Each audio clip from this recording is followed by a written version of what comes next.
আমার মেয়ে ফুচকা বেশি পছন্দ করে, আমি জানতে পারি না। আমার মেয়ে আমাকে পটিয়ে পটিয়ে ফুচকা খাওয়ার জন্য নিয়ে গেছে বাইরে। যা হোক, আমার মেয়ে যে বয়সে ফুচকা খাচ্ছে ওই বয়সে কিন্তু ফুচকা চিনতে হবে না।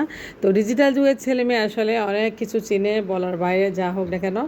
তো এদিকে আমি সমোসা বানানোর জন্য কীভাবে সমোসা বানাবো এবং কীভাবে হেল্প করবো সংসারে সেই কাজে চলে যাচ্ছি। তো আপনাদেরকে দেখাবো আমি কীভাবে সংসারে একটু সাপোর্ট করি আমার হাজব্যান্ডকে। তো এই ইনকাম কীভাবে করি সেটা আপনার সাথে শেয়ার করবো। হ্যালো এভরিওয়ান, আসসালামু আলাইকুম, welcome back to my channel. Samosa বানাবো যেহেতু রুটিগুলো বেলে নিয়েছি এবং রুটিগুলো অনেক পাতলা করে বেলে নিয়েছি এবং রুটিগুলো আমি একটু শীট রেডি করব। তো অনেক কষ্ট আসলে রুটি বেলা, ছেঁকা, ডোর মাখা সব কিছু মিলে অনেক কষ্ট এই সমোসা বানানো। আমার হাজব্যান্ড আমাকে হেল্প করতেছে, আমি একটু রুটিগুলো ছেঁকে নিচ্ছি। ছেঁকে নিলে সমোসাগুলো আসলে খুব বেশি ভালো লাগে, খেতেও ভালো লাগে। তো এর মাঝে অনেকগুলো সমোসা শীট কেটে নিয়েছি, দেখেন খুব সুন্দর করে পাতলা করে। এখন সমোসা শীটগুলো কেটে আমি এখন সমোসা বানানো শুরু করে দেবো। তো আমার কাজ শেষ চলে যাচ্ছে। প্রথমে আমি একটু চা খেয়ে নেব। তো আমি আমার হাজব্যান্ড চা বানিয়ে নিয়েছি, আমরা পরোটাও বানিয়ে নিয়েছি। এখন চা পরোটা খেয়ে নিচ্ছি খুব ভালো করে। তো আলহামদুলিল্লাহ আজকে খুব একটা খুশির দিন, খুবই খুশি লাগতেছে। আজকে আমি কন্টেন্ট মনিটাইজেশন পেয়ে গেছি ফেসবুকে, সেটা একটা আনন্দের ব্যাপার। তাই আনন্দের সাথে সাথে কাজগুলো করতেছি, খুব ভালো লাগতেছে। তো সকালবেলা চা দিয়ে এবার পরোটা খাওয়া খুব পছন্দ। কার কার পছন্দ অবশ্যই কমেন্টে জানাবেন। তো আমার হাজব্যান্ডের আমি পরোটা দিয়ে চা খেয়ে নিয়েছি, আমাদের চা খাওয়া এখন শেষ। তো এখন আমরা কাজে নেমে পড়বো চা খেয়ে। তো চাগুলো আসলে খুব ভালোভাবে বানিয়েছে আমার হাজব্যান্ড, তো আমরা খেয়েও নিচ্ছি আলহামদুলিল্লাহ। তো যা হোক না, এখানে এখন কাজ শুরু করে দেবো। আমার হাজব্যান্ডও বাজারে যাবে, আসলে সে বাজারে যাবে, আমি সমস্যাগুলো বানিয়ে নেবো ততক্ষণে।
তো এদিকে আমি দেখেন কতগুলো সমোসা শীট রেডি করে নিয়েছি আর সমোসাগুলো আস্তে আস্তে বানিয়েছি। এভাবে আমি আমার সংসারে বাড়তি যে খরচগুলো আছে এগুলো আমি ইনকাম করে একদম নিজের মতো করে খরচ করি। তো অনেক অর্ডার পাই আলহামদুলিল্লাহ।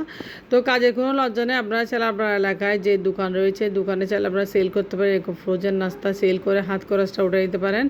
তো এখন বর্তমান যুগে একজনের টাকা দিয়ে আসলে ইনকাম হয়, সংসার চালানো সম্ভব হয় না, অনেক জিনিসপত্রের দাম। তো সমোসা একটা বানিয়েছি, দেখেন খুব সুন্দর করে একদম প্যাকেটিং করে নিচ্ছে আমি এক এক করে।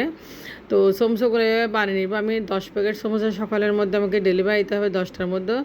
যা হোক আমি বানিয়েছি। তো এভাবে আমি সংসারে আমার সংসারটাকে আমি সাপোর্ট করে যাচ্ছি 2 টাকা ইনকাম করে। আমার হাজব্যান্ডের পাশাপাশি কাঁধে কাঁধ মিলিয়ে আমি অনেক সংসারে হেল্প করি। এতে অনেক নিজেকে সুখী লাগে, আসলে অনেক ভালো লাগে। যা হোক না কেন আমার কাছে খুব বেশি ভালো লাগে বিশেষ করে। তো আপনারা যারা নিজেদের মতো হাত খরচ আপনারা যদি চান হাত খরচ জাস্ট আপনারা নিজের মতো রেডি করতে চাইলে আপনারা সৎ পথ একদম এভাবে হাতের কাছে হাতের কাজ হাতের বানানো নাস্তা আপনারা ছেলে এরকম নাস্তা বানিয়ে একদম সেল করতে পারেন। দেখেন আমি অনেকগুলো প্যাকেট নাস্তা রেডি করে রেখেছি, এগুলো সব সকালে ডেলিভারি দেবো। এখন নাস্তা বানানো হয়ে গেছে। আজকে সবগুলো হচ্ছে চিকেন সমোসা, এই সমোসাগুলো আমি ডেলিভারি করব। এইভাবে আমি সমোসা আসলে বানাই এবং দোকানে সেল দিয়ে রাখি। তো আমার সংসারে 2 টাকা ইনকাম হয় বাড়তি, আমার কাছে খুব বেশি ভালো লাগে। এই বাড়তি ইনকামগুলো সংসারে হাজব্যান্ডকে কাঁধে কাঁধ মিলিয়ে সাহায্য করি। যা হোক আসলে এগুলো হচ্ছে সুখ, এগুলা দুঃখের পর সুখ, সুখের পরে দুঃখ, এটাই জীবন, এটাই জীবনে মেনে নিতে হবে। তো আজকে আমি এগুলো ডেলিভারি দিচ্ছি, কালকে হয়তো ফ্যাক্টরির মালিক হতে পারি, দোয়া করবেন। আমার তো খুব ইচ্ছা এই ধরনের একটা ফ্রোজেন আইটেমের ফ্যাক্টরি দিয়ে ফ্যাক্টরি লঞ্চ করব, একটা খুব ইচ্ছা আমার। তো আমি যাতে স্বাবলম্বী নারী হতে পারি, সবাই অবশ্যই দোয়া করবেন। আর ইউটিউব থেকে আসলে কতটুকু সফলতা পাবো সেটা আমি জানি না, সেটা বলাও যায় না। যা হোক না কেন সবাই অবশ্যই দোয়া করবেন এবং সাথে থাকবেন। মন ভালো নেই, মনটা অনেক খারাপ, তো বাচ্চাদেরকে একটু নিচে নামতেছি, একটু বেরোতে যাচ্ছি, মানে একটু বাইরে যাচ্ছি। ভালো লাগতেছে না আলিশা? আসো আসো, আমার মেয়ে আজকে মাথা বাঁধছে অনেক সুন্দর করে। মেয়েটার চুলটা একদম বাঁধতে পারে না, কলার ঠিক করতে ঠিক করো, ঠিক করছি তো, ঠিক করছো? আচ্ছা ঠিক আছে আসো। আমরা বেরিয়ে গেলাম মা ছেলে 3জন। আমরা এখন ফুচকার দোকানে যাবো। মেয়ে ফুচকা খাবে, আসলে ফুচকার জন্য সে অনেক বিরক্ত করে, মাঝে মধ্যে সে খুব খেতে চায়। তো তার জন্য আমি বেরিয়েছি। এখন খুব ভালো লাগতেছে, বাইরে ঠান্ডা হাওয়া, আসলে রোদও খুব কমে গেছে। যা হোক রিক্সায় মা ছেলে বসে আছি, খুব আরাম লাগতেছে। তো এইভাবে বিকেলবেলা বাইরে তো আসলে খুব বেশি ভালোই লাগে। আমরা এখন ফুচকার দোকানে চলাচ্ছি সরাসরি। তো মেয়েটা কী ঢং করতেছে দেখেন আপনারা। তো প্রথমে স্যান্ডউইচ নিচ্ছে, আমার ছেলে মেয়ে স্যান্ডউইচ খাচ্ছে। ওরা আজকে স্যান্ডউইচ পিৎজা দুইটাই খাবে, ফুচকাও খাবে সাথে। তো ফুচকাও খেয়ে নিচ্ছে। মেয়েটা হচ্ছে ফুচকা পাগলি একটা মেয়ে, দেখেন কত সুন্দর করে ফুচকা খাচ্ছে। আর যেহেতু ফুচকা খাওয়ার জন্য আসছে, ওর ফুচকা ও খাবে আর কাউকে খেতে দিবে না। তো যখন ফুচকা খাওয়া শেষ হয়েছে আমার মেয়ের, পিৎজাও খাচ্ছে ওরা, ফুচকা পিৎজা সব কিছু খাচ্ছে ওদের মনের মতো করে ওরা খাচ্ছে, আসলে ওদের টাকা দিয়ে খাচ্ছে। বিশেষ করে আজকে ওরা ঈদের আমি আজকে একটা ফুচকা নিলাম, আমি খেয়ে দেখি ওর সাথে সাথে, যেহেতু আমি আসছি ওদের সাথে, আমি একটা ফুচকা খাবো। তো যা হোক ভালো লাগতেছে। আমার মেয়ে আমাকে বলতেছে আরও কিছু খাবে, সে নাকি এখন একটা পিৎজা খাবে। তো যা হোক সে ফুচকা খাইতেছে, আবার আর একটা ফুচকা অর্ডার করব, কারণ ফুচকা তার খুব প্রিয় জিনিস একটা। যা হোক সেই প্রথমে এবং পিৎজা এবং স্যান্ডউইচ খেয়ে নিচ্ছে, কারণ ফুচকাটা পরিশেষে শেষের দিকে খাবে সেটাই ভাবছে, কারণ সে ওগুলো খেতে পারবে না বলে ফুচকাটা আগে খেয়ে নিচ্ছে। তো এখন আমরা বেরিয়ে যাচ্ছি সবাই দোকান থেকে। আজকের ভিডিও এটুকু, তো আপনারা অবশ্যই আমার জন্য দোয়া করবেন, ভালো থাকবেন। কেমন হয়েছে আমাদের ব্লগটা অবশ্যই কমেন্ট করে জানাবেন। তো যদি আপনাদের কাছে আমাদের এই ছোটো ছোটো ব্লগ ভিডিওগুলো ভালো লাগে, তবে আমাদের চ্যানেলটি সাবস্ক্রাইব করে বেল আইকনে একটি প্রেস করে সাথে থাকবেন। আল্লাহ হাফেজ।